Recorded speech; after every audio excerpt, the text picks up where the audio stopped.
Les miracles. Les miracles font partie de l'opération du Seigneur Jésus-Christ dans un peuple, parmi un peuple. Les miracles font partie de l'un des signes que le Seigneur Jésus-Christ a donné comme étant celui qui va nous donner une orientation. Car il dit bien, voici les signes qui accompagneront. Les miracles, ce n'est pas pour nous les croyants, parce que nous on voit déjà. Les non-croyants seront sûrs car il y aura un indicateur qu'on appelle le miracle. Parmi les miracles, il y a la guérison. Parmi les miracles, il y a les prophéties. Parmi les miracles, il y a beaucoup d'opérations de Dieu. C'est un signe, ce n'est pas pour nous qui croyons déjà. C'est un signe pour les gens qui aspirent à la croyance, qui veulent comprendre ce qui se passe. Mais maintenant, le monde adulte aujourd'hui vibre au rythme des miracles. Mais ce que nous oublions, s'il y a le miracle de Jésus-Christ quelque part, il y a sa photocopie quelque part qui est le faux. C'est-à-dire qu'il y a le miracle authentique venant de Jésus-Christ, il y a les miracles mensongers.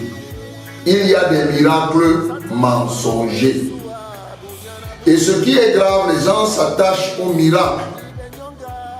Nous sommes dans un tremplin pour croire. Pour les gens qui ne croient pas, le miracle est pour eux un tremplin pour croire.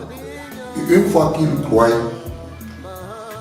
ils doivent rester tranquilles et bien éprouver chacune des choses qui se passent dans leur alentour.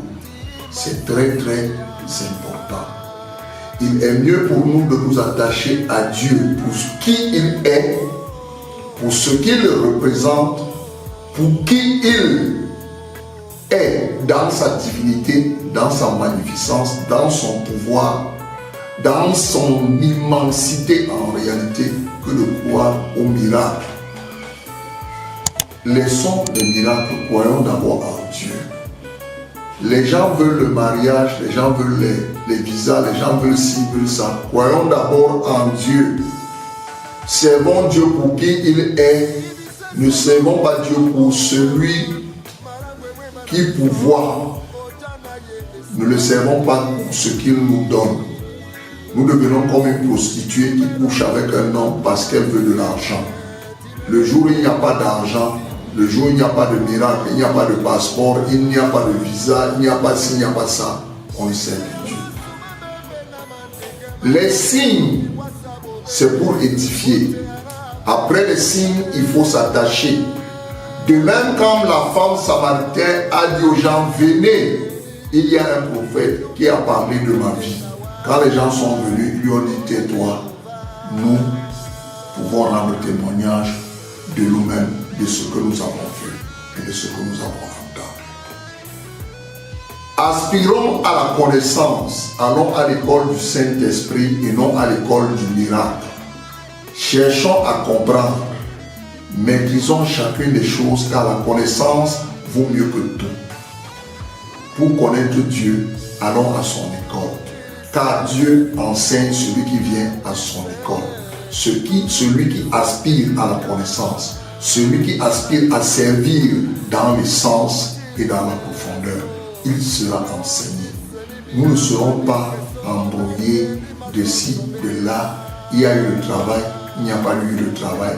Combien de serviteurs de Dieu ont servi Dieu sans travail, en attendant beaucoup de promesses dans lesquelles ils ont dormi. Servons Dieu pour qui il est.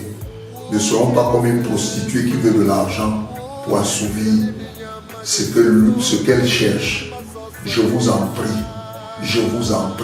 cherchons à connaître Dieu dans sa profondeur. N'allons pas de chapelle en chapelle. Combien de personnes se sont fait baptiser 5, 6, 10 fois parce que quand il arrive ici, on lui dit non, voilà ce qu'il faut faire. Non, voilà ce qu'il faut faire. Et nous-mêmes, les serviteurs de Dieu, arrêtons un peu ce comportement, un tout petit peu.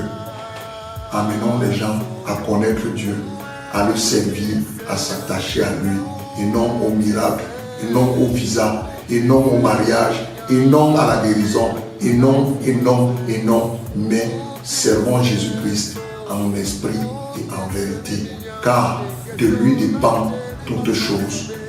Soyons sincères, humilions-nous et attachons-nous à lui, et nous verrons le résultat. Que le Seigneur Jésus-Christ nous bénisse. Amen.